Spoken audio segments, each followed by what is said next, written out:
কথা বলতে rail station এশিয়ার মধ্যে প্রথম রেল স্টেশন যে গ্র্যাজুয়েট চালা সব যে এত দামি চায় দোকানে রাখে 12,000 টাকা 6,000 টাকা কেজি।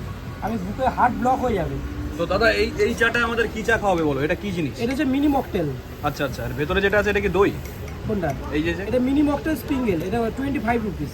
আচ্ছা আচ্ছা, 25 এর বানাচ্ছে। তো এই যে 25 রুপিসের যে জিনিসটা বানাচ্ছে আজকে, আমি এটা এটুকু বলতে পারি যে আশেপাশে আমরা তো অনেক জায়গায় চা খাই, আশা করি এই দামে তোমাদেরকে কেউই দিতে পারবে না। এই যে চাটা, সত্যি কথা বস, আজকে জীবনে প্রথমবার এই চাটা দেখছি নিজের চোখে এবং টেস্ট করবো। এখনো করিনি, দুটো একসাথেই করবো, তার জন্য রেখে দিয়েছি।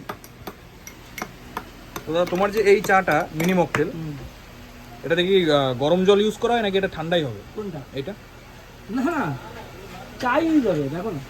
আচ্ছা আচ্ছা কোনো এক্সট্রা কিছু চা, এটা মানে মিল্ক মেড। আচ্ছা আচ্ছা,